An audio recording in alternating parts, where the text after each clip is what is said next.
Hello friend, welcome to my channel Patel sir UP. दोस्तों, आज जो है 16 जून की करंट अफेयर्स का रिवीजन करेंगे।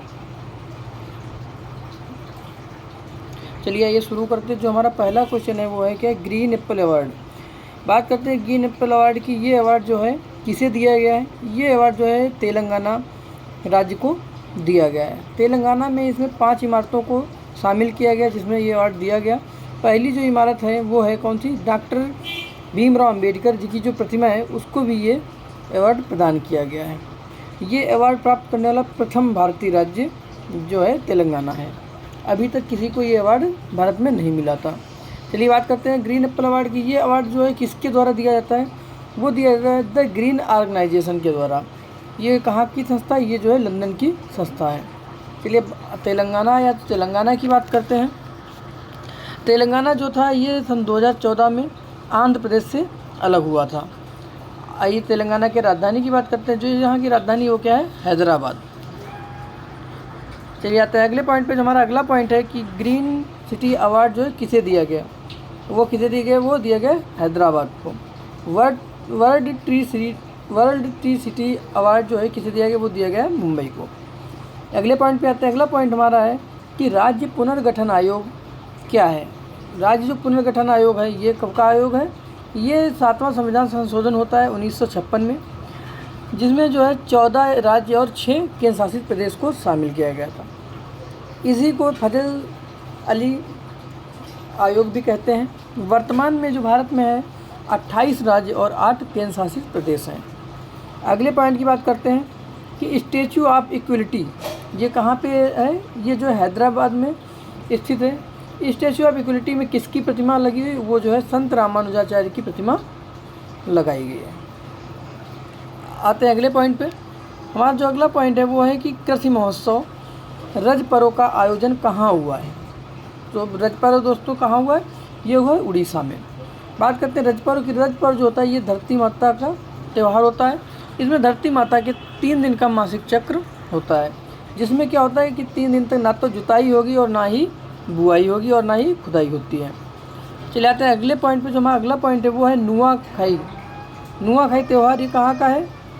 ये जो है नया चावल, ये कहाँ मनाया जाता है? ये उड़ीसा राज्य में मनाया जाता है। अगला त्यौहार हमारा है वो धानु यात्रा पर्व। जो हमारा अगला पॉइंट है वो है क्या? धानु यात्रा पर्व। ये धानु यात्रा पर्व जो होता है ये कहाँ पे आयोजित किया जाता है? ये उड़ीसा राज्य में आयोजित किया जाता है। इसमें क्या है? इसमें भगवान श्री कृष्ण का जो और मामा कंस का पर्व मनाया जाता है। आते हैं जो फर्स्ट दिन होता है ये मासिक धर्म का। इसमें पहले दिन जो होता है उसको क्या कहते हैं? पहली रज कहते हैं। दूसरे दिन को मांझी रज कहते हैं और तीसरे दिन को जो कहता है क्या कहा जाता है? वो बसी रज कहा जाता है। अगले पॉइंट पे आते हैं। हमारा जो अगला पॉइंट है कि वांगला फेस्टिवल ये कहाँ मनाया जाता है? तो ये मनाया जाता है कहाँ पे? मेघालय में। अगला पॉइंट है कि चेरी ब्लॉसम फेस्टिवल कहाँ मनाया जाता है? वो मनाया जाता है मेघालय की राजधानी शिलांग में। अगले पॉइंट पे आते हैं। अगला पॉइंट हमारा है कि सरहुल फेस्टिवल। ये सरहुल फेस्टिवल कहाँ मनाया जाता है? ये मनाया जाता है झारखंड में। फूलदेई फेस्टिवल उत्तराखंड में मनाया जाता है। अट्टुकल पोंगल ये जो है केरल राज्य में मनाया जाता है। अगर खाली पोंगल आता है तो कहाँ मनाया जाता है? पोंगल जो है तमिलनाडु के अंदर मनाया जाता है। चलिए जाते हैं अगले पॉइंट पे। जो हमारा अगला पॉइंट है कि काला घोड़ा महोत्सव ये जो है मुंबई में मनाया जाता है। सूरज कुंड हस्तशिल्प मेला ये कहाँ मनाया जाता है? ये हरियाणा में इस स्थान पे फरीदाबाद में मनाया जाता है। आइए अगले पॉइंट पर। हम अगला पॉइंट है कि हार्नबिल महोत्सव ये कहाँ मनाया जाएगा?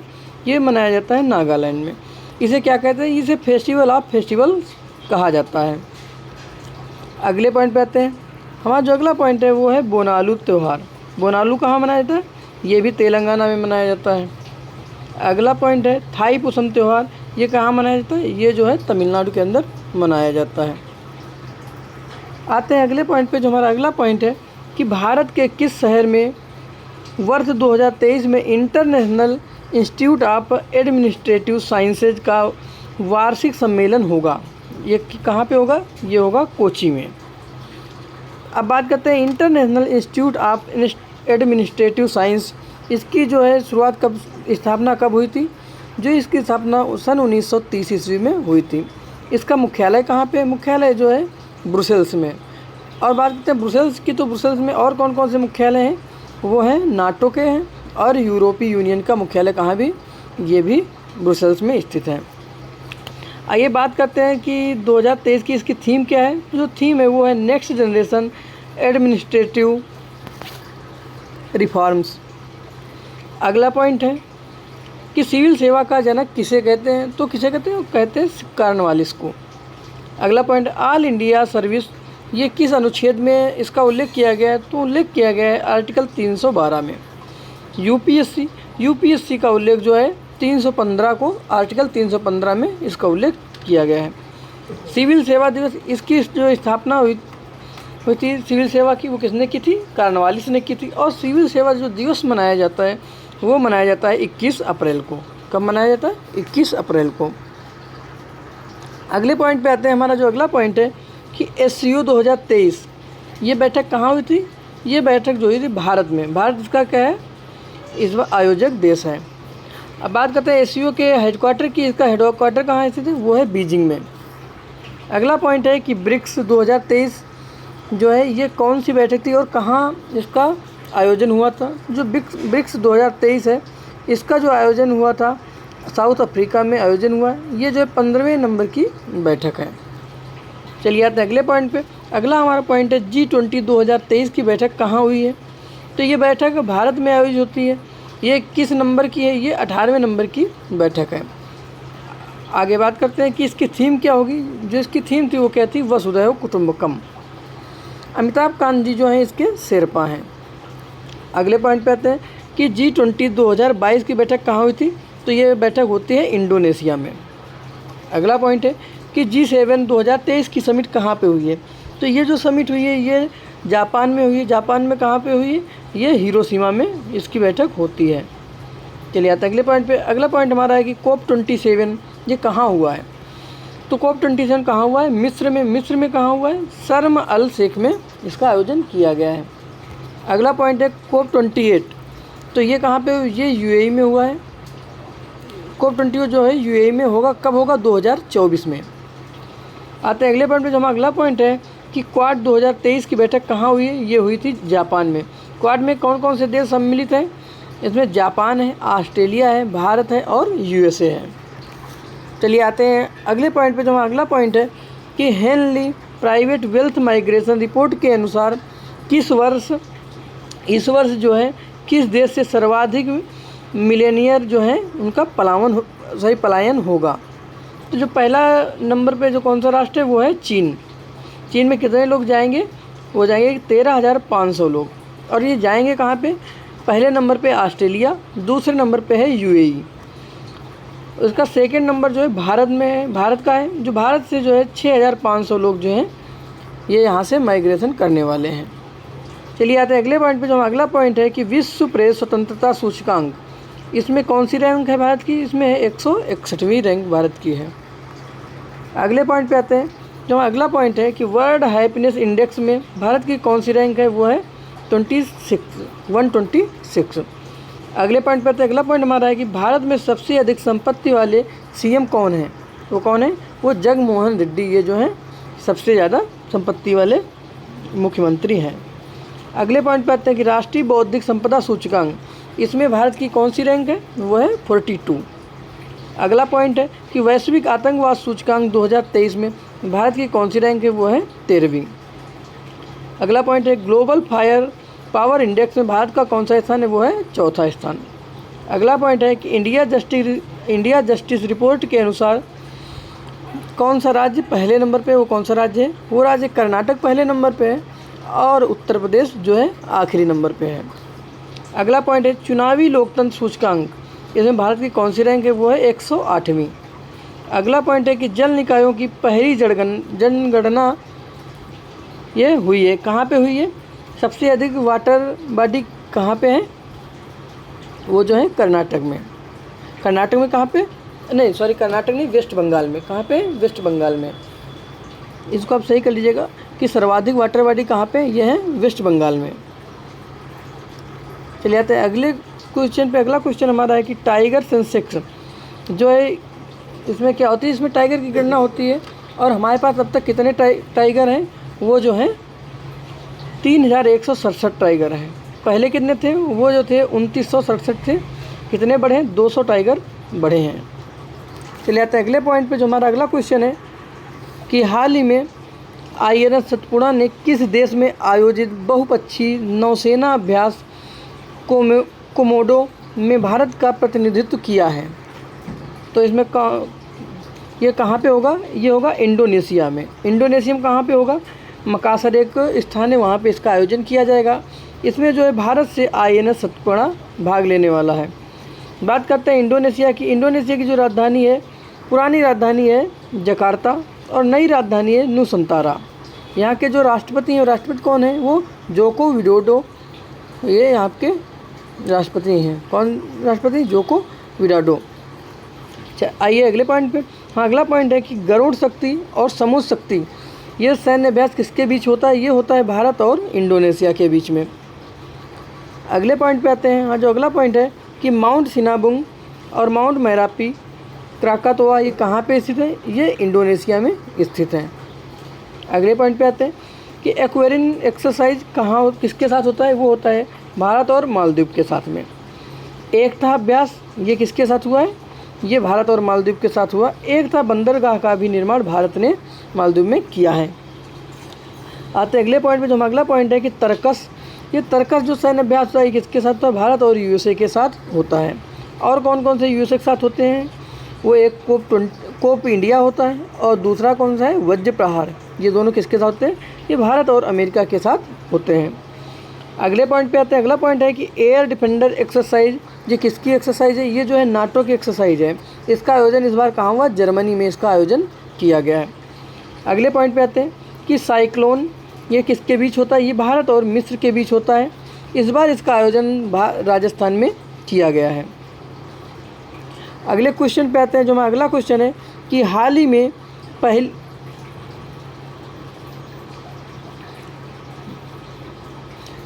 में भारत में पहली बार खर्च खाता किसने लॉन्च किया है। तो ये किसने लॉन्च किया, ये लॉन्च किया है फिनो पेमेंट बैंक ने। ये जो खर्च खाता जारी करने वाला पहला कौन सा है, ये भारत का पहला बैंक है। इसकी सहायता कौन करेगी, इसकी सहायता जो है फिनटेक हब द्वारा इसकी सहायता की जाएगी। इसको जो है कहाँ पे ये उपलब्ध होगा, ये फिनो पे ऐप पे इसको उपलब्ध मिलेगा आपको। आते हैं अगले पॉइंट पे। जो अगला पॉइंट है कि टर्बो UPI जो है किसने लॉन्च किया था, ये किसने लॉन्च किया, रेजर पे ने। बात अगर करते हैं UPI की। UPI का फुल फॉर्म देख लेते हैं क्या होता है कि यूनिफाइड पेमेंट इंटरफेस। क्या होता है, यूनिफाइड पेमेंट इंटरफेस। अगले पॉइंट पे आते हैं। अगला पॉइंट हमारा है कि प्रधानमंत्री जन धन योजना कब शुरू हुई थी, ये 28 अगस्त 2014 की ये योजना है। अगले पॉइंट पे आते हैं। अगला पॉइंट है कि ओमान में NRI के सीमा पार बिल भुगतान के लिए किस बैंक के साथ करार किया गया है। तो वो कौन सी बैंक है, वो बैंक है कैनरा बैंक। कौन सी बैंक है, कैनरा बैंक। अगले पॉइंट पे आते हैं। अगला पॉइंट है कि प्रोजेक्ट कुबेर ये किसने लॉन्च किया था, ये लॉन्च किया है SBI ने। कहाँ पे लॉन्च होता है, ये बेंगलुरु में लॉन्च होता है।